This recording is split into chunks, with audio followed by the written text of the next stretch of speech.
to the permanent observer of the Observer State of Palestine. Mr. President, I come before the Security Council on behalf of the leadership of the State of Palestine and the Palestinian people, a long-suffering yet proud and dignified people who remain steadfast and fully committed to the achievement of their inalienable rights, justice, and their legitimate national aspirations, including to self-determination, freedom, and independence, and who remain committed to the pursuit of political, diplomatic, peaceful, and nonviolent means for the achievement of these objectives, for which there is overwhelming and long-standing global support. Mr. President, we have endured the passage of yet another year that has inflicted on the Palestinian people more losses and tragedy and the deterioration of the situation in all fronts due to the illegal, destructive, and oppressive actions of Israel, the occupying power. It has been a year that has witnessed the breakdown of yet another political process. Despite the genuine efforts of the United States, with the full support of the League of Arab States and all other major stakeholders, and the good faith efforts and cooperation of Palestine, and the deepening of another political impasse due to the brazen Israeli intransigence, creating a total unsustainable situation roundly acknowledged by all. Despite all this, the Security Council has once again failed to uphold its chartered duties to address these crises and to meaningfully contribute to a peaceful and lasting solution in accordance with its own resolutions. As the Security Council has looked on in this year, our people under Israeli occupation endured the further theft and colonization of their land, the demolition of their homes, daily military raids, arrests, and detention of thousands of civilians, including children, rampant settler terrorism, constant affronts to their human dignity, and repeated incursions at our holiest sites in the occupied East Jerusalem in particular, and extreme provocations and incitement, bringing tensions to an all-time high and threatening to ignite a religious war and completely destabilize the situation on the ground.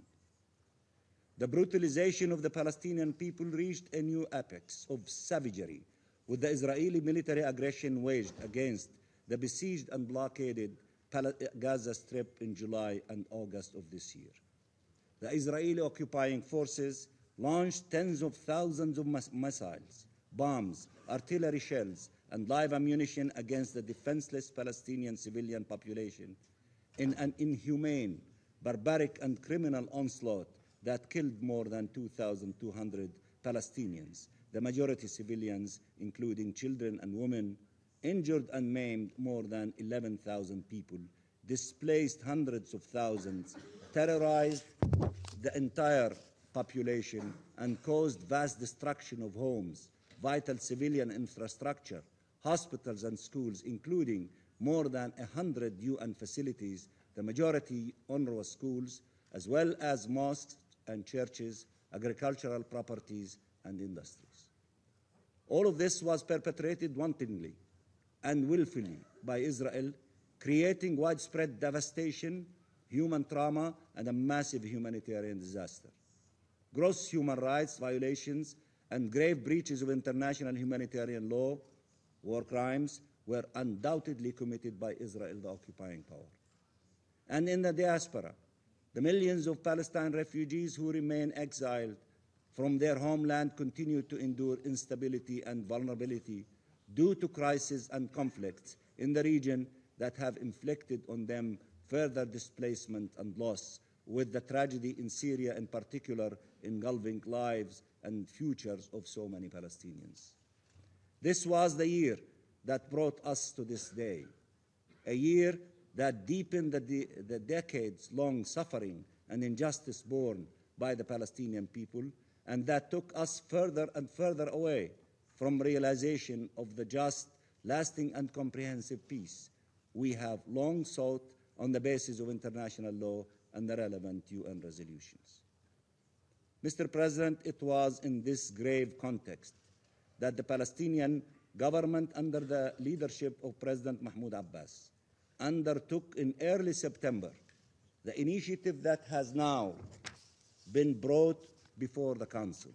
It was an initiative meant to mobilize the Security Council to act, to defuse this volatile situation, to reaffirm the basis for justly resolving the conflict and readdressing this historic injustice, and to provide a political horizon forward that could restore hope to our people that the 47-year Israeli military occupation of their land and their oppression would soon come to an end by delineating a time frame for this end, and that justice, freedom, and peace were within reach.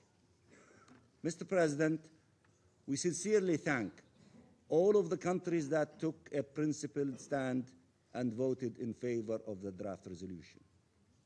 We thank Argentina, Chad, Chile, China, France, Jordan, Luxembourg, and the Russian Federation. And thank also all of the friendly countries that supported us throughout this long process. We express special gratitude to the member states of the Arab group for all of their support, and thank Jordan for its efforts on behalf of the group as the Arab representative in the Security Council, including its tabling and sponsorship of the draft and its call for the vote. We also thank France for its serious efforts and the responsible engagement throughout this process and for its support.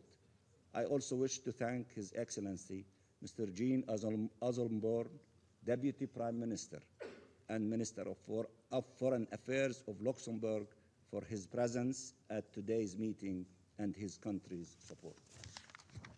We deeply regret, however, that the Council was unable to adopt this draft resolution, despite 4 months of efforts, patience, and flexibility, and our serious attempts to engage, and despite the fact that the draft reflected the long-standing international consensus on a solution for the Israeli-Palestinian conflict. In clear terms, firmly rooted in the relevant Security Council and General Assembly resolutions. This draft resolution reaffirmed the well-known parameters for a just and lasting solution and set forth a clear timeline for negotiating a final peace agreement with strong support by major stakeholders, including the concept of an international conference, as well as a timeline for bringing the illegitimate Israeli occupation to a complete end and for achieving the independence of the State of Palestine with East Jerusalem as its capital on the basis of the pre-67 borders, living side by side with Israel in peace and security, and just solutions for all core issues, including the plight of the Palestinian refugees. Yet, the result of today's vote shows that the Security Council as a whole is clearly not ready and willing to shoulder its responsibilities in a way that would allow for the adoption of a comprehensive resolution and allow us to open the doors for peace and for a just and lasting solution based on international law. It also shows that the Security Council is out of step with the overwhelming global consensus and calls for an end to the Israeli occupation, an end to this prolonged conflict, and achievement of the long overdue the independence of the Palestinian people in their own state. In contrast to the result of today's vote, it is clear that both inside and outside of the Security Council, there is a global consensus on the two-state solution on the pre-67 borders, and that the annexation of East Jerusalem is illegal and not accepted by any single country. There is also a global consensus on the illegality of Israeli settlement activities in all manifestations and the illegality of the Israeli blockade on the Gaza Strip and the need for their immediate end. And there is clearly a global consensus on the legitimacy of the national aspirations and rights of the Palestinian people and the responsibility of the international community in helping to bring them to fulfillment. So we must ask, we ask you, Why is it so difficult for the Security Council to act on this global consensus and demand an end to Israeli illegal actions, an end to the Israeli occupation, which the Council has called for repeatedly from Resolution 242 of 1967 forward, and the implementation of the two-state solution in accordance with relevant UN resolutions, the Madrid Principles and the Arab Peace Initiative? Why have the efforts of the Arab group, with the full support of NAM and the OIC and all other friends worldwide, to legislate this consensus through the Security Council as a contribution towards bringing an end to this conflict through peaceful, political, diplomatic, civilized, and non-violent means, repeatedly blocked? Why are we facing another Security Council failure as the situation unravels and international peace and security is further threatened? Mr. President, considering the unsustainable and precarious situation that now prevails and the need to act responsibly on behalf of our people to address their needs and national aspiration, the Palestinian leadership must now consider its next steps. And they will meet tomorrow and they will decide on the next steps. We are grateful for the support of all brotherly and friendly countries in support of the just cause of Palestine and in support of this continuing journey to fulfill the inalienable human rights of our people and make peace a reality despite the many challenges and obstacles. Accordingly, we reiterate in this Council chamber the absolute imperative to hold Israel, the occupying power, accountable for its violations of international law, including humanitarian and human rights law, and its violations of UN resolutions. Such contempt must not continue to be excused or tolerated. There can be no excuse for denial of the right to self-determination of another people, as loudly reaffirmed in the General Assembly this month with the vote on the right of the Palestinian people to self-determination, receiving the overwhelmingly support of 181 member states of the General Assembly. The message is clear worldwide. It is high time to end this abhorrent Israeli occupation and impunity that has brought our people so much suffering and that has caused so many crises, sown so much instability and anger throughout our region, and continues to seriously undermine regional and global peace and security. This message has been strongly conveyed in the numerous resolutions adopted once again this year by the General Assembly on all aspects of the question of Palestine. It has also been strongly reaffirmed in the recent conference of high contracting parties to the Fourth Geneva Convention convened by the depository Switzerland. And it has been and continues to be reaffirmed in the motions by numerous European parliaments calling for recognition of the State of Palestine, and in fact that 135 countries already recognize our state, the most recent recognition affirmed by Sweden, which we salute from this chamber. And this message continues to be conveyed loudly by civil society the world over, with massive displays of support for the just cause of Palestine and the rights of the Palestinian people and the calls for a just and lasting solution. It is thus most regrettable that the Security Council remains paralyzed and unable to act to uphold its own responsibilities in this regard, with all of the implication this has for peace and security in the Middle East and beyond. The repeated request for us to wait and wait and wait while our people are suffering, while our people are besieged, while our land is being colonized, and while the two-state solution is being destroyed and the prospect for peace are evaporating, must understand that such requests are not viable under these circumstances and unsustainable.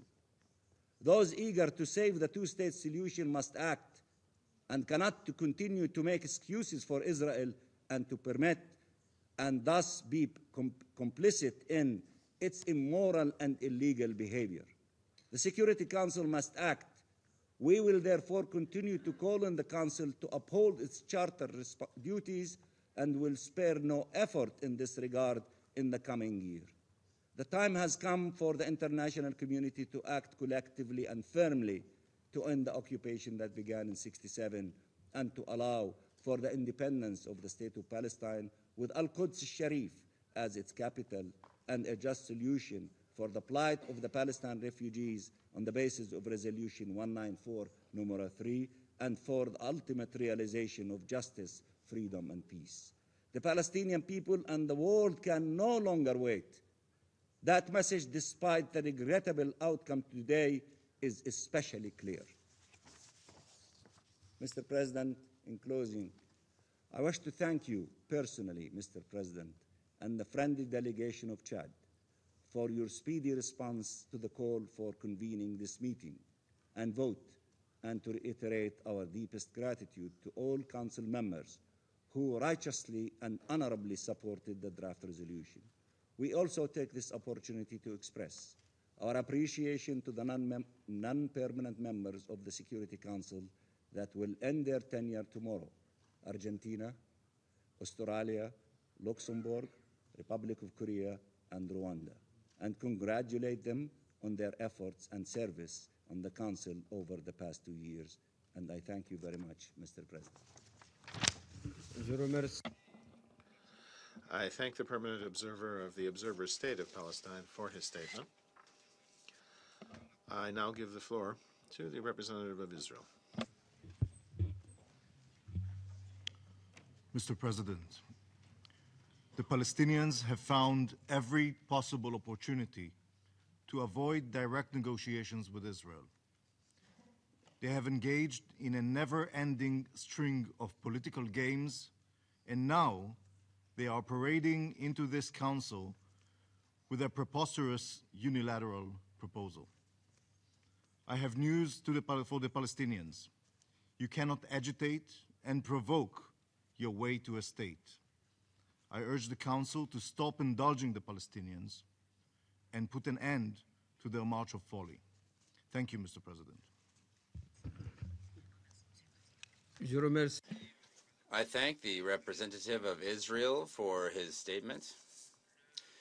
The Security Council has thus concluded the present stage of its consideration of the item on its agenda. The meeting is adjourned.